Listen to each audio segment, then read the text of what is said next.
सोचिए एक सरकारी भाषण और उसमें एक छोटा सा बदलाव, लेकिन वो बदलाव इशारा कर रहा हो देश की आर्थिक दिशा में एक बहुत बड़े तूफान का।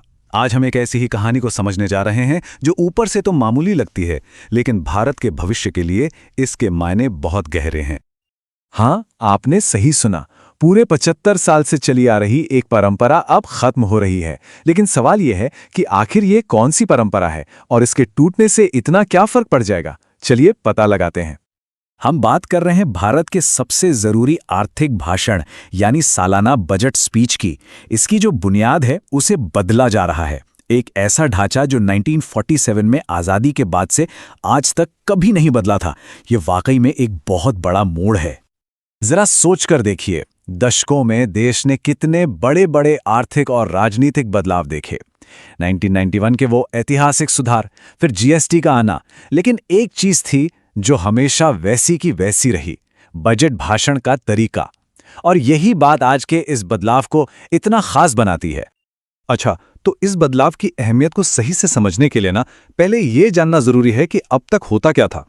चलिए इस पुराने सिस्टम को जरा खोलकर देखते हैं। तो देखिए, पारंपरिक बजट भाषण के हमेशा दो अलग अलग हिस्से होते थे।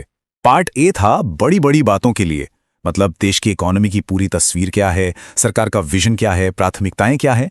और दूसरी तरफ था पार्ट बी, जो पूरी तरह से टेक्निकल था और उसका फोकस लगभग सिर्फ और सिर्फ टैक्स पर होता था। असल में पार्ट बी वो हिस्सा था जिसे ज्यादातर लोग सिर्फ ये जानने के लिए सुनते थे कि भाई इनकम टैक्स स्लैब में क्या बदला। इसे जानबूझकर देश के बड़े स्ट्रैटेजिक गोल से अलग रखा जाता था। ऐसा लगता था जैसे ये कोई बिल्कुल अलग ही दुनिया की बात हो। और यहीं से कहानी में आता है असली ट्विस्ट। चलिए देखते हैं कि पार्ट बी अब कैसे बदल रहा है, क्योंकि सारा खेल यहीं पर है।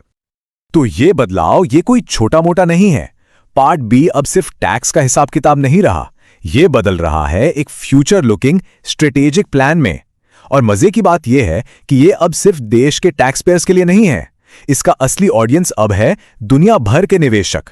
अब इसका फोकस तकनीकी बारीकियों पर कम और पॉलिसी रिफॉर्म्स और भविष्य के रोडमैप पर ज्यादा है। और अगर कोई ये सोचे कि क्या ऐसा करना लीगल है, तो जवाब है हाँ, बिल्कुल। हमारे संविधान का आर्टिकल 112 वार्षिक वित्तीय विवरण पेश करने को तो कहता है, लेकिन ये नहीं बताता कि भाषण का फॉर्मेट कैसा होगा। वो तो बस एक परंपरा थी, कोई पत्थर की लकीर नहीं। और बस इसी वजह से सरकार को यह बदलाव लाने की पूरी छूट मिल जाती है।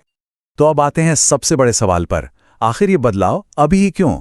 इसकी टाइमिंग बहुत खास है और ये सीधे सीधे भारत की लंबी अवधि की ग्लोबल एम्बिशन से जुड़ी हुई है। इस पूरे बदलाव को देश के सबसे बड़े लक्ष्य विकसित भारत के चश्मे से देखा जा रहा है।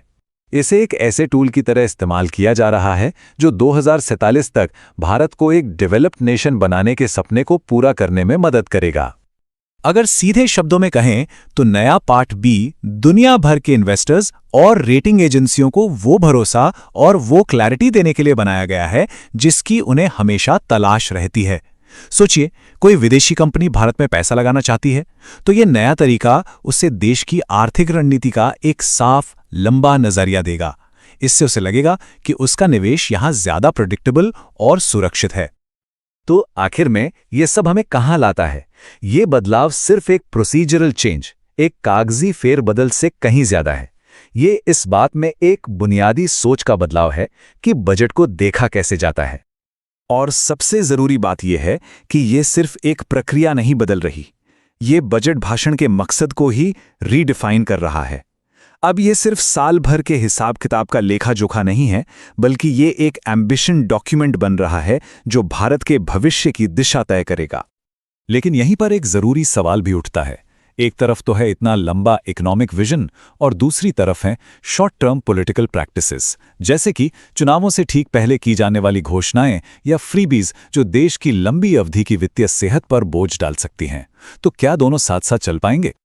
इन सब सवालों के बावजूद ये एक ऐतिहासिक बदलाव है, इसमें कोई शक नहीं।